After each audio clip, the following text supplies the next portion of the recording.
welcome to Dear Unnies. I'm Yeree. I will be sharing with you one of my favorite street food dishes today. It's called tteokbokki.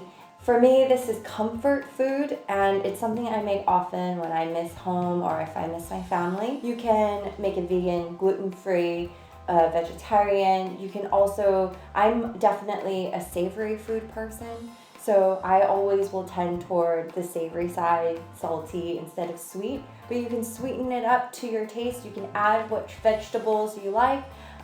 It's really versatile, so I recommend it as a really good entry into Korean cooking. And let's get started. I prepared the vegetables in advance for convenience.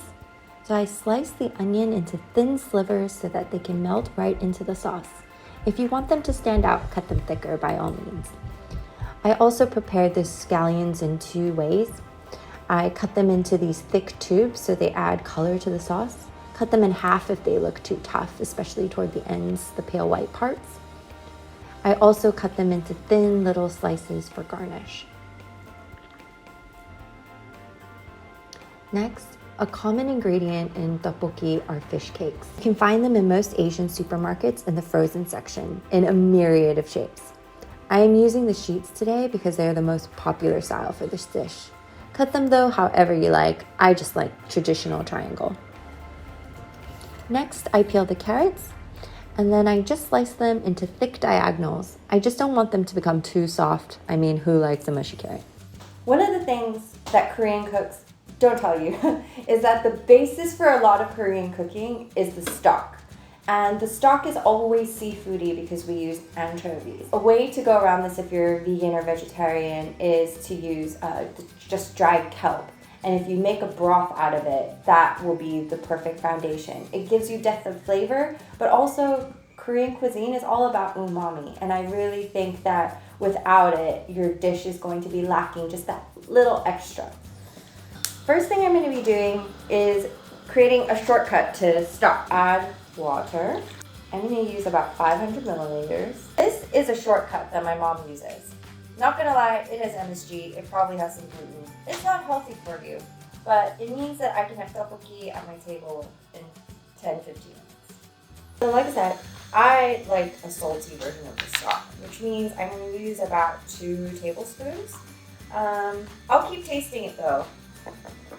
And I will melt this gochujang, which is a chili pepper paste.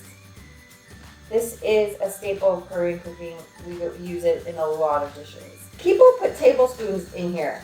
Maybe my chili powder is really, really, really spicy, but I just kind of sprinkle it in. About a teaspoon. I don't really need more than that. 2 teaspoons of sugar. Again, this is one of those things people put a tablespoon. I like the savory. Ooh, that's spicy and very tasty. I have store-bought rice cakes. They look like this. I soak them in water for about minimum of 10 minutes because I like it chewy into the tooth, but I like it soft on the outside. The longer you soak it, the softer it will be for you. So it's about your preference of texture. So to this sauce, I'm going to add onions. I've made them into thin slivers so they just melt into the sauce.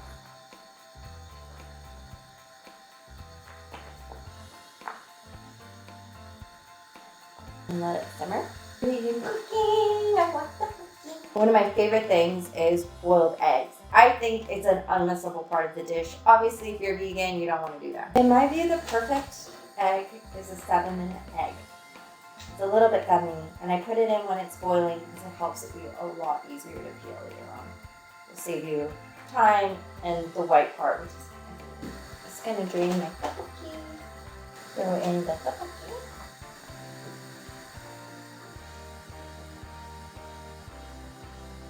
Don't worry if your sauce is watery. It should be that way. It's the tteokbokki and the starches in the rice cakes that will thicken the sauce.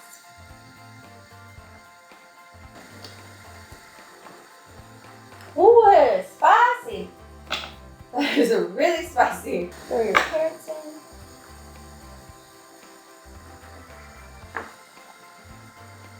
Also today, as a side, I'm going to be making some frozen dumplings. I say making very loosely. These have been my favorite dumplings. This is not an ad. I just really like these dumplings. Korean food is all about the variety of textures. Having some like crunchy dumplings with this sticky, chewy rice cakes, it's perfect. Make sure you stir it often because it does stick to the bottom of the pan. Oh, I forgot the cabbage. Tteokbokki purists wouldn't put all of these vegetables into the sauce, but for me, I like having a bit of greenery. It adds a nice color to the sauce too. So now, the rice cakes are nice and chewy. It's just about the final touches. I throw in my fish cakes, which are not gluten-free.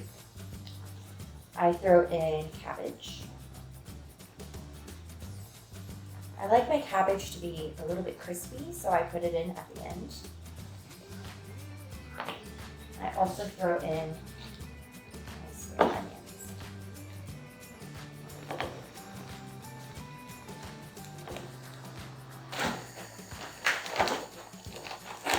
Fry these onions.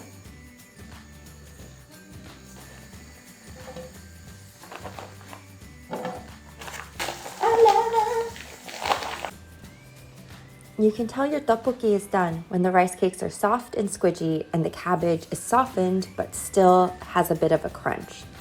I also love when carrots are cooked through and the sauce is nice and thick. It should glossily stick to your spoon. I'll probably wait a couple more minutes for the sauce to thicken further. I also quickly fried these frozen dumplings in just some sunflower oil, just a medium to low heat. I would say these dumplings have 3 sides. Ooh, gooey. Gooey egg. Yummy. Okay, the last thing that's a treat for me, I don't do it every time, is I put shredded mozzarella cheese on top. This makes it so stringy and gooey, and it's eats and sauce. I love it. You can do without it, but for me, it just makes it extra special. So I'll just throw a little bit on top so it's melty here.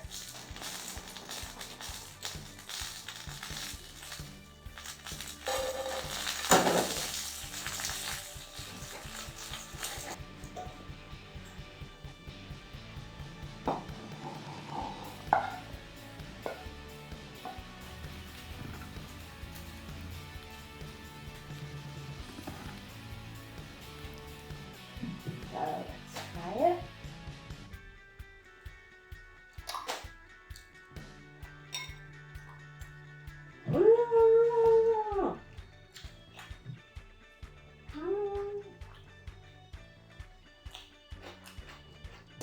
Cabbage is so crunchy.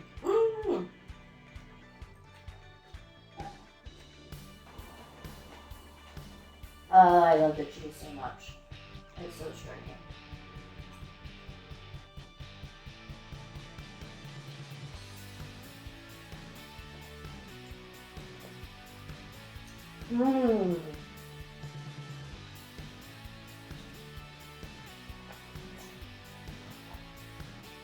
Spicy, a little bit sweet, stringy cheese just adds a little bit extra. Feels like a real treat. Thanks so much for watching my video on making Korean spicy rice cakes or tteokbokki. Please subscribe if you'd like to see more video like this. I'm just going to continue eating in the background. Comment if you have made this recipe, if you have any suggestions of other recipes you'd like to know how to make, and I'll get back to you. Big love and have a great one. Bye.